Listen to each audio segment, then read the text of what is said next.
Now, the next section is this, how to design medical records systems. And what we usually see is that they're designed exactly like everything else is designed. And when I don't agree and I say that's junk, they tell me, oh, you know, why do you think medical data is so special? Eh? It is special. And the first thing, this medical record system, medical data is different in a number of fundamental ways that make it so that you cannot design the information systems the same way you design accounting or stuff like that. The first thing is relational versus hierarchical systems. A typical relational system consists of a number of entities that you know beforehand. You know which entities exist. You know, I just grabbed one here, but forget about what it says on the diagram. You know, if you make an accounting program, you know that there are invoices, you know that there are payments, you know that there are customers, there are suppliers, and you know that you won't all of a sudden have a singing and dancing credit note, because they don't sing and dance, and they never will. Right? So you know exactly which entities to plan for. This is good for a relational system, because you have the tables for each kind of entity. You have the relationships. An invoice that you get is related to a supplier. It's related to payments, but it's not related to a customer, normally speaking. There are exceptions. Now, if you look at medical data, it's typically hierarchical. If you look at the medical record on paper, you see that the way that you organize it is usually in sections, and in each section you have a number of documents relating to that section. You have a section for notes, you have a section for lab, you have a section for reports, pathology reports, and depending on department you can have other sections. And then as a doctor you sit down and you go through them. You leaf through them to see what's there.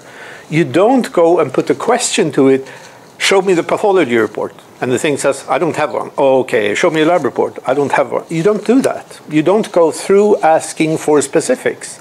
You look what's there. You don't ask for things. Which means that the basic structure is hierarchical.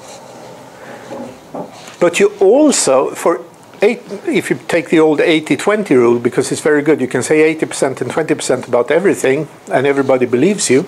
So I say 80-20. I have no idea if it's 80%. But 80% of the data fits into the expected structure.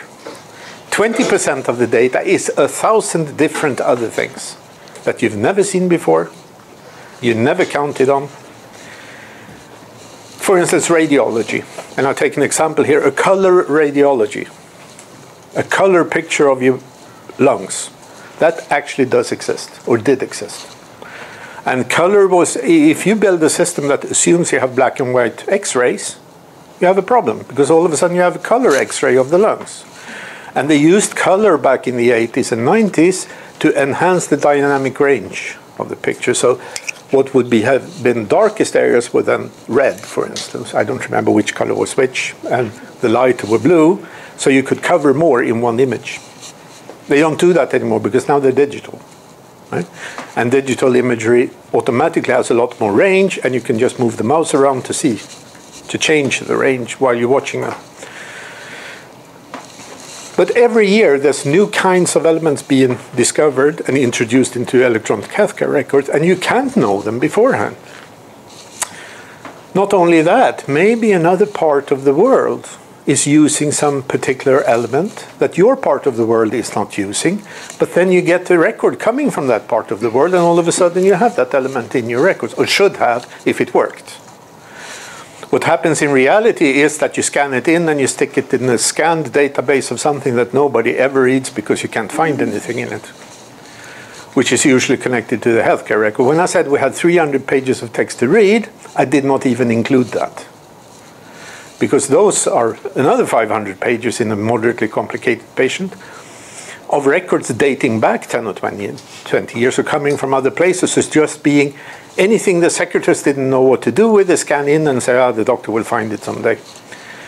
And again, the shitty screens we get, you can't even read them on those screens because the resolution is too low.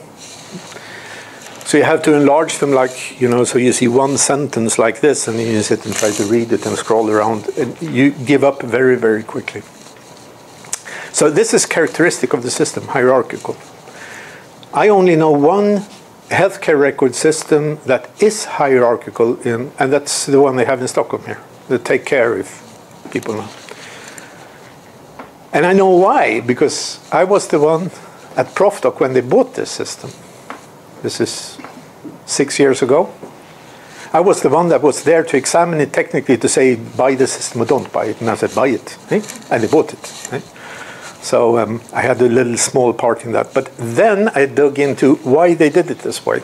Because I was so happy. The system they have here is the first system I've seen that is really object embedding, linking. When they have a new kind of element, they just write a small module for it.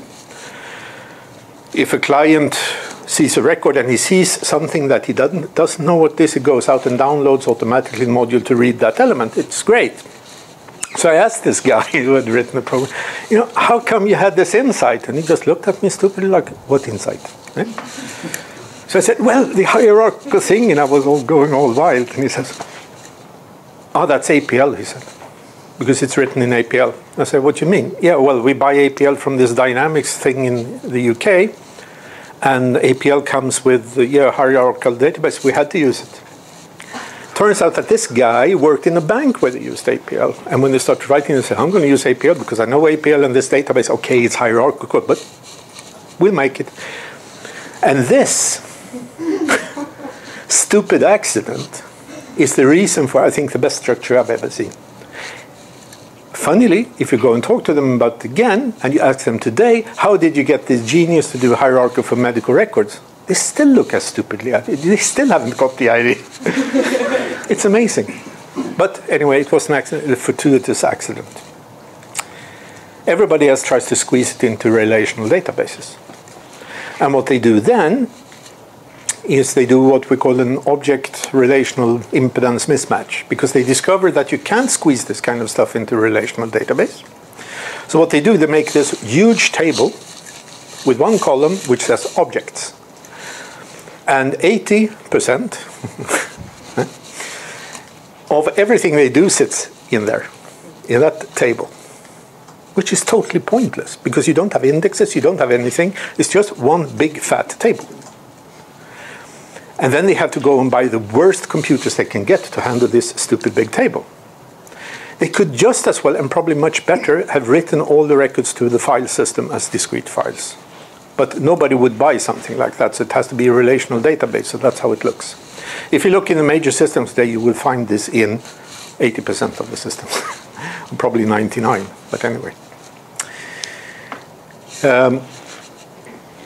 One thing I should say about this is also, not all patient data is suitable for this. Demographics, for instance, that is the name, addresses, insurance, everything like that is typically relational.